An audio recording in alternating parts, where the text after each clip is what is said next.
কথাকে আমি আমার পক্ষ থেকে আমার পুলিশ প্রশাসন তথা পুলিশবাসীর পক্ষ থেকে সুস্বাগত জানাচ্ছি স্যারকে। পাশাপাশি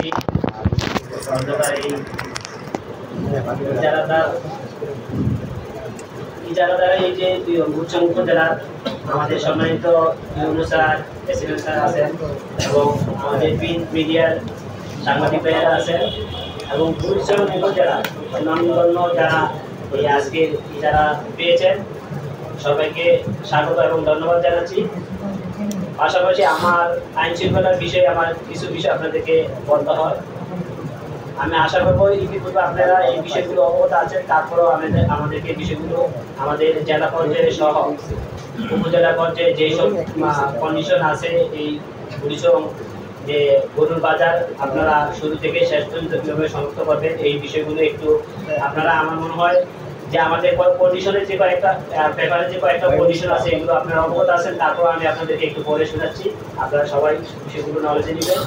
আর অতিরিক্ত আমার যে বিষয়গুলো আমাদের উদ্যোগী কর্তৃপক্ষ সহ আমাদের থানা কর্তৃপক্ষের যেসব সিদ্ধান্তগুলো আছে সেগুলো আমি বলে দিচ্ছি। প্রথমে আমি জানিয়ে দিচ্ছি আপনাদেরকে সপ্তমটি ইজারা বিজ্ঞপ্তি সকল শর্ত যথাযথভাবে অনুসরণ করতে হবে। কোনো শিক্ষা প্রতিষ্ঠানে অর্থাৎ স্কুল, কলেজ, মাদ্রাসার মাঠে হাট বসানো যাবে না। সড়ক, আঞ্চলিক মহাসড়কে হাট বসানো যাবে না। মহাসড়ক ও আঞ্চলিক সড়কে কোনোভাবেই পশু যানবাহনের ওঠানামা বা নামানো যাবে না। জাল নোট শনাক্তকরণের লক্ষ্যে ব্যাংক কর্মকর্তাদের জন্য বিদ্যুৎ সংযোগ ও নিরাপত্তা প্রদান সহ আলাদা বুথ স্থাপন করতে হবে। গবাদি পশুর স্বাস্থ্য পরীক্ষার জন্য প্রাণী সম্পদ বিভাগের কর্মচারীদের জন্য আলাদা বুথ স্থাপন করতে হবে। পশুর হাটে ইজারাদার কর্তৃক কাঁচা লবণ বিক্রির বিষয়ে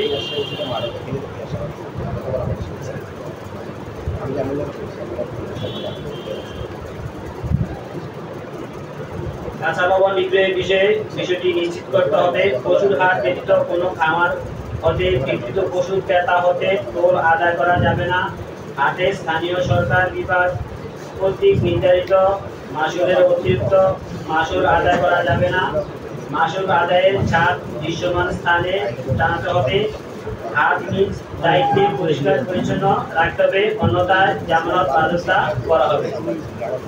সর্বশেষ কথা তো মনে হয় শুনছেন, হাট নিজ অর্থাৎ হাট সমাপ্ত, হাটের পরিষ্কার পরিচ্ছন্নতা আপনাদের নিজ দায়িত্ব করতে হবে, অন্যথায় আপনাদের যে জামানত রাখবেন জামানত বাজেয়াপ্ত হবে।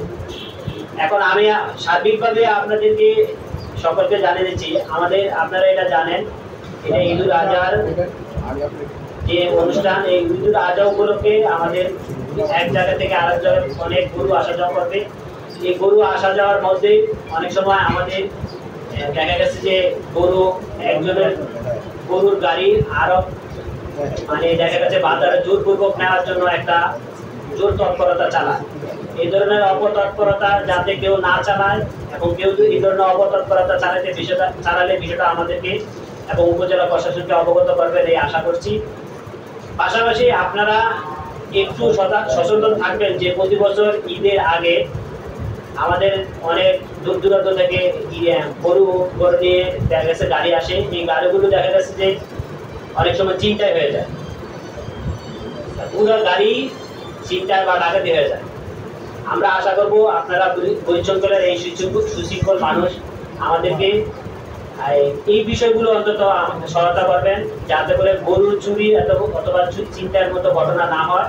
সেজন্য আপনারা এই কিছুদিন, অর্থাৎ আমাদের আর বেশি দিন নাই, এই 5-7 দিন আমাদের সবাই একটু সজাগ থাকতে হবে, সচেতন থাকতে হবে। আপনাদের নিজ নিজ অবস্থান থেকে আমাদেরকে একটু কোনো এই ধরনের ইনফরমেশন বা তথ্য বা কেউ কোনো অপতৎপরতা চালাচ্ছে এরকম কোনো তথ্য থাকলে আপনারা আমাকে পূর্বেই অবগত করবেন। বিশেষ করে আমাদের এখানে যারা আছেন, যারা বাজার ইজারা দিবেন, আপনাদের কাছে দেখা গেছে রংপুর থেকেও একটা গাড়ি আসতে পারে গরু নিয়ে। এই রংপুরের ব্যবসায়ী আপনার এই দূর দূরান্তে এসে গরু বিক্রি করবে, সে নির্বিঘ্নে যাতে তার গরুগুলো স্বাচ্ছন্দ্যে বিক্রি করতে পারে, অন্যায়ভাবে তাদের কাছ থেকে টোল আদায় করবেন না। অন্যায়ভাবে তাদেরকে মানসিক টর্চার করবেন না, এবং তাদের গরু বিক্রির পর যাতে তারা নির্বিঘ্নে টাকাগুলো নিয়ে যেতে পারে, আপনারা এই বাজার ইজারাদার যারা আছেন তারা এই ব্যবস্থা করবেন। যদি কোনো ধরনের আপনাদের দেখা গেছে ভয়ভীতি বা অন্য কেউ কোনো ধরনের আপনাদেরকে হুমকি দিচ্ছে বা যারা গরু বিক্রি করছে তাদের টাকা ছিনিয়ে নেওয়ার ছিনতাইকারী গ্রুপ আশেপাশে তৎপর আছে, এরকম এই ধরনের কোনো আপনাদের কাছে যদি কোনো সংবাদ আসে বা আপনারা কাউকে সন্দেহ করেন, বিষয়গুলো গোপনে আমাকে ইনফরমেশন দিবেন।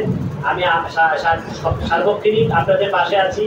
আমাদের উপজেলা প্রশাসন আছে, সেনাবাহিনী আছে, আনসার বিজিবি আছে।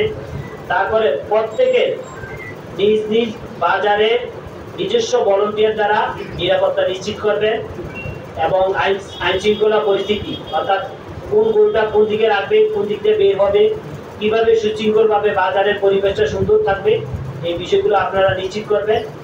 সর্বশেষ আমরা আপনাদের এই যারা বাজারগুলো যারা নিচ্ছেন, আপনাদের সার্বিক সফলতা এবং সুশৃঙ্খল ও ঈদুল আজহার শুভেচ্ছা জানিয়ে আমি আমার সংক্ষিপ্ত বক্তব্য শেষ করছি। আসসালামু আলাইকুম।